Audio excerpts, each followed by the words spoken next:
আমরা কিছু মানুষের সাথে এমনভাবে জড়িয়ে যাই, তাদের মায়ায় পড়ে যায়, আর মায়াগুলো কাটিয়ে কিন্তু সহজে বের হয়ে যায় না। তারা যতই আপনার স্বার্থে আঘাত দেয়, আপনি চেষ্টা করেন যে মায়াটাকে ধরে রাখতে, কিন্তু এটা তো ঠিক না। কারণ সে যেহেতু আমার স্বার্থে আঘাত দিয়েছে, আমি চেষ্টা করব তার থেকে একটু দূরে সরে আসতে। তবে অবশ্যই তার সাথে আমি পরিচয়টা রাখবো। আসসালামু আলাইকুম এভরিওয়ান, সবাই কেমন আছেন? আলহামদুলিল্লাহ, আমি অনেক ভালো আছি। নাজিবা ফ্যামিলি ব্লগ থেকে বলছি। আমার ভিডিওগুলো যে যেখান থেকে দেখছেন, আমার আপুদের এবং ভাইয়াদের কাছে আমার ছোট্ট একটি অনুরোধ, ভিডিওটি না টেনে পুরো ভিডিওটা দেখবেন। আপনাদের কাছে কোনো না কোনো অংশ ভালো লেগে যেতে পারে। আর যদি ভালো লেগে থাকে তাহলে একটা লাইক দিয়ে পাশে থাকবেন, আর আপনার গঠনমূলক কমেন্টে জানাবেন আপনার মতামত। যাই হোক, এখানে আজকে একদম সকালে ঘুম থেকে উঠেই বাজারগুলোকে ক্লিন করব। ওগুলোকে ক্লিন করে সাথে আবার রান্নাটাকে বসিয়ে দিব। আর এই যে এই গরমে কিন্তু সবথেকে দরকারি আমার মনে হয় যে করলা। আর আমার শ্বশুর যেহেতু সুস্থতা রয়েছে, তার জন্য উনি প্রায় সময় বলেন যে এই করলা ভাজিটা এই গরমে সবথেকে উপকারী। তো এই যে আমি কিন্তু একেবারে সব কিছু দিয়ে দিয়েছি, জাস্ট তেলটাকে গরম করে নিই, আর পেঁয়াজ হতে কাঁচামরিচ হতে সবগুলো একসাথে দিই, আর হচ্ছে যে হলুদ এবং লবণ দিয়ে তারপরে আমি এই রান্নাটা শুরু করে দিই। আর বিশেষ করে হচ্ছে যে করলাটা একটু বাতি হয়ে গেছিলো, মানে পাকা পাকা ভাব হয়ে গেছিলো, তার জন্য কিন্তু করলাটা তেমন একটা ভালো হয় নাই। তবে খেতে খুবই মজা হয়েছে, কিন্তু নরম হয়ে গিয়েছিলো। আর করলা ভাজি একটু শক্ত শক্ত থাকলে ভালো হয়। আর আমার শ্বশুর বিশেষ করে একটু মশমশে খেতে চায়, তো তার জন্য একটু মশমশে করতে গিয়ে আরও বেশি ভেঙে গেছে। তাই এই যে একে একে করে আজকে রান্নাগুলো সব কমপ্লিট করে নেব। সকালবেলা ঘুম থেকে উঠে কিন্তু মেয়েদের হাজারটা কাজ থাকে, তো নাস্তা বানিয়ে কিন্তু কাজটা শুরু করে দিলাম। অনেক সময় দেখা যায় কি আমাদের এখানে গ্যাস থাকে না, তার জন্য মূলত সব কিছু বসিয়ে দেওয়া আগে আগে। তো আমি ওই দিন একটু দেরি করে ফেলেছি সব কাজগুলো গুছিয়ে নিতে নিতে। পরবর্তীতে দেখি যে প্রায় গ্যাস কমে গেছে, তো একটা একটা করে আমার রান্না করতে হচ্ছে, আর খুবই দেরি হয়েছিল, আর এত বিরক্ত লাগছিল যা বলার বাহিরে। তো এখান দিয়ে আমি কলমি শাক ভাজিটা বসিয়ে দিয়েছি। আগে সিদ্ধ করে নিব, তারপর ভাজি করে নিব পেঁয়াজটা দিয়ে। আর এখানে যা যা লাগেছে সবগুলোই দিয়ে দিয়েছি। তো আজকে ভাবলাম যে সবগুলো ভাজি রান্না করব, আর হচ্ছে যে ডাল রান্না করব। ডাল আর ভাজি দিয়ে কিন্তু মোটামুটি খাবারগুলো খুবই ভালো লাগে। তো এখানে যা অবশিষ্ট আসছিল বাজার করার পরে, ওগুলোই আমি রেখে দিতেছিলাম বক্স ভরে। আর বক্স ভরে রেখে দিলে কি হয়, আপনার নষ্ট হয় না জিনিসগুলো। আর যেহেতু ধনেপাতা এবং কাঁচামরিচ কম ছিল, আমি বড় বক্সের থেকে নামিয়ে ছোট বক্সে নিয়ে নিলাম, যাতে কোনো সমস্যা না হয়। কারণ এত বড় একটা বক্স শুধু শুধু রাখার কোনো মানেই হয় না। আর এই যে দেখছেন যে টমেটো একবার কেটে রেখেছিলাম নষ্ট হয়ে যাবে দেখে, তো ওগুলো দিয়ে কিন্তু ডাল রান্না করি। তো ডালগুলো খুবই মজা হয়, কোনো গন্ধ লাগে না। তো যাই হোক, একে একে আমার সবগুলো কাজ শেষ করে ফেলেছিলাম। আর এই যে দেখেন কাজ শেষ করার পরে বড় বড় বক্সগুলো, আর এগুলো শুধু ফ্রিজে রাখি সবসময়, যেমন দরকার ছাড়া, তখন ফ্রিজটা একদম ভরে যায়। তো সেই জন্যই আমি যখন নাকি বড় বক্সগুলো লাগে না, তখন ছোটোগুলোকে এই কাজে লাগাই। দিয়ে মোটামুটি শাকটা ভাজি করে ফেললাম। আর আমার শ্বশুর একটা মুরগি এনেছিল, প্রায় 2.5 কেজির মতন হবে। তো ভাবলাম যে এটাকেও কেটে কুটে একদম পরিষ্কার করে রেখে দিই। পিস করবো না, জাস্ট 4 পিস করলেই হবে, মানে মাঝখান দিয়ে। আর ছোটো ছোটোগুলো এখন করব না, যখন নাকি আমি রান্না করব তখন ওটাকে নামিয়ে পিস করে নিলেই হয়। আর একটি কথা, সবার মতন আমি কিন্তু তেমনভাবে গুছিয়ে কথা বলতে পারি না, তার জন্য ছোটো বোন ভেবে ক্ষমার দৃষ্টিতে দেখবেন।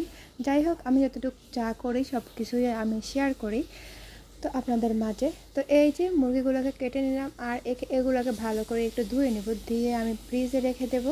যেহেতু আজকে রান্না কমপ্লিট হয়ে গেছে, সেহেতু আর মুরগিটা তো লাগবে না।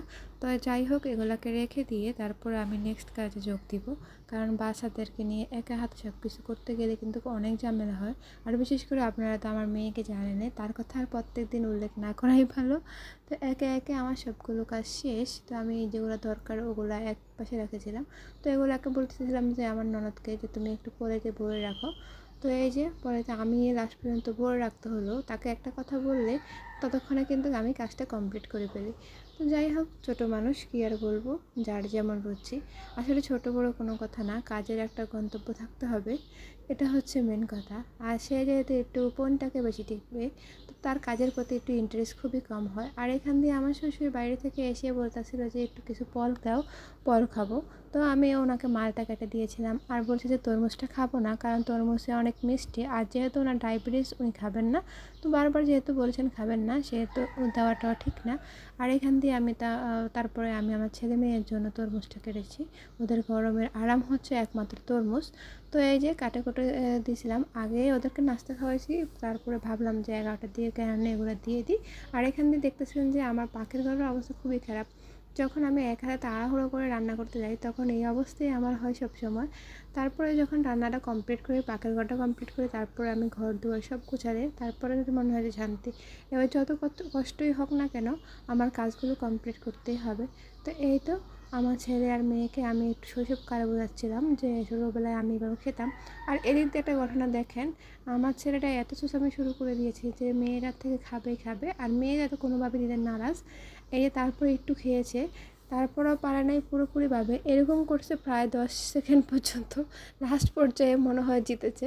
জেতার পরে কিন্তু ও রাগ করে ফেলে দিয়েছে, ও আর খাবেই না, আর ও তো লুকিয়ে দৌড় দিয়েছে। তো কাঁচা বাজারগুলো গুছিয়ে আমি রান্নাগুলো করে নিলাম। তারপরে আমি বিকালবেলা উঠে আগে আমার ছেলে মেয়ের জন্য, আর আমার শ্বশুরও কিন্তু খুবই ভালোবাসে পাস্তা খেতে, তো ওটাকে আগে প্রসেসিং করতেছিলাম যে পাস্তাটা রান্না করে নিই, তারপরে বিভিন্ন কাজগুলো করব।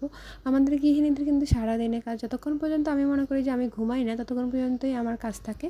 তো এই যে রান্না বান্না সব কমপ্লিট হয়ে গেছে আমার, এখন ওনাদেরকে দিব। আর বিশেষ করে যেহেতু ছেলে চলে যাবে মাদ্রাসায়, তাকে একটু আগে দিতে হয়, তার জন্য আগে রান্না করা। সন্ধ্যার আগে আগে রান্না করলে জিনিসটা ভালোই হয়। আর যেহেতু সবাই সন্ধ্যার পরে খায়, ওর জন্যই আমার সন্ধ্যার আগে রান্না করতে হয়। আর এদিক দিয়ে আমার শ্বশুরে পান নিয়ে এসেছিলো, পানগুলোকে আমি যখন নাকি উনি থাকেন না তখন এই কাজগুলো আমিই বেশি করি। আর উনি থাকলে তেমন একটা করতে হয় না, খুব কম করতে হয়। তো আমি ভাবলাম যে পানগুলোকে হালকা একটু ভিজিয়ে রাখি, তারপরে মনে হয় ময়লা কম আসবে। কিন্তু আমি এটা দেখে পুরোটাই অবাক হয়ে গেছি। অনেক সময় আমরা কিন্তু বেসিংয়ের মাধ্যমে পানটা ধুই নিই, একটার পর একটার সাথে একটা মিশিয়ে ডলা দিলেই মনে হয় যে উঠে যায়। আসলে কিন্তু তা না। পানটা যখন নাকি আপনি আনবেন, আনার পরে এরকম একটা ভলে রেখে দেখবেন 10 মিনিট ভিজিয়ে রাখেন, তারপর দেখেন পানের থেকে কী বের হয়। একে একে আমি এরকমভাবে 4বার পানের ইয়েগুলোকে পরিষ্কার করছিলাম। আর দেখেন কালো কালো এত ময়লা পানি ছিল যা বলার বাহিরে। পানগুলোকে ভালোভাবে ডলবেন। বেশিরভাগ হয় কি, কালো যে জিনিসগুলো আমরা অনেক সময় খেয়াল করি না, সব পানি কিন্তু থাকে না, অনেক সময় আবার অনেক পানি থাকে। তো খেয়াল করে ধুবেন, যেহেতু ওনারা এই জিনিসটাকে খুব পছন্দ করে খায়। তো যাই হোক, এই যে আমরা আপনাদেরকে দেখাচ্ছিলাম। আর এটা কিন্তু ডলার সঙ্গে সঙ্গে চলে যাবে, বাট একটু ভালো করে ডলে নিলে হয়। দেখেন কতটা নোংরা হয়ে আছে। আমি 3বার ধোয়ার পর এই অবস্থায় এবার ভিতরে দেখছিলাম। তো একে একে এরকম করে ধোয়ার পরে আমি একটা একটা করে পানগুলোকে, আমার প্রায় আধা ঘন্টারও বেশি সময় লাগছে এই পানগুলোকে ধৌত করতে। তো ধোয়া পাড়া দেখছেন 3বারের পরে এত ময়লা ভারে। অবশেষে এই তো আমার পান ধোয়া শেষ, আর একদম প্রায় কমপ্লিট হয়ে গেছে। যে কোনো কাজ যদি আপনি সুন্দরভাবে করেন তাহলে সবাই আপনার প্রশংসা করবে। আর বিশেষ করে যেহেতু এই পানের ব্যাপারটা, এই পানটা যদি ভালো করে না ধুই, এটা তো আর আমরা রান্না করে খাবো না, ওখানে কিন্তু আপনার ভালো লাগবে রান্না করতে গেলে।